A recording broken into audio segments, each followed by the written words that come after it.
Commercial cylinder వినియోగదారులకు good news. వాణిజ్య అవసరాల కోసం ఉపయోగించే ఎల్పీజీ గ్యాస్ సిలిండర్ల ధరలను చమురు కంపెనీలు తగ్గించాయి. 19 కిలోల సిలిండర్ ధరను 24 రూపాయల మేర తగ్గించినట్టుగా దేశీయ చమురు కంపెనీలు ప్రకటించాయి.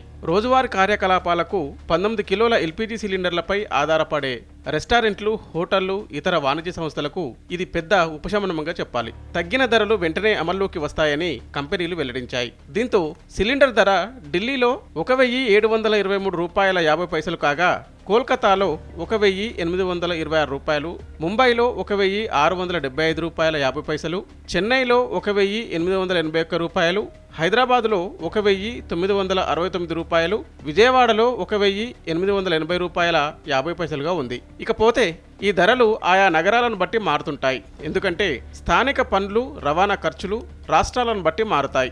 వాణిజ్య ఎల్పీజీ ధరలు వరుసగా 3వ నెల కూడా తగ్గుతున్నాయి. మే ప్రారంభంలో చమురు కంపెనీలు 19 కిలోల వాణిజ్య ఎల్పీజీ సిలిండర్ ధరను 14 రూపాయల 50 పైసలు తగ్గించాయి. అంతకుముందు ఏప్రిల్ 1న కూడా 41 రూపాయలు తగ్గించారు. Indian oil corporation, Bharat petroleum corporation limited, Hindustan petroleum corporation limited వంటి ప్రభుత్వ రంగ చమురు కంపెనీలు ప్రతి నెల మొదటి రోజున ఏవియేషన్ టర్బైన్ ఇంధనం, వంట గ్యాస్ ధరలను సవరిస్తాయి.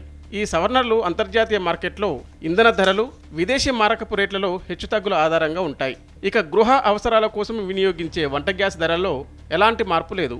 మార్చిలో ప్రభుత్వం ఎల్పీజీ సిలిండర్ల ధరను 50 రూపాయలు పెంచింది. అమెరికా అధ్యక్షుడు డొనాల్డ్ ట్రంప్ సుంకాల ప్రకటన తర్వాత ప్రపంచ ముడి చమురు ధరలు పెరగడం వల్ల వంట గ్యాస్ ధరలు పెరిగాయి.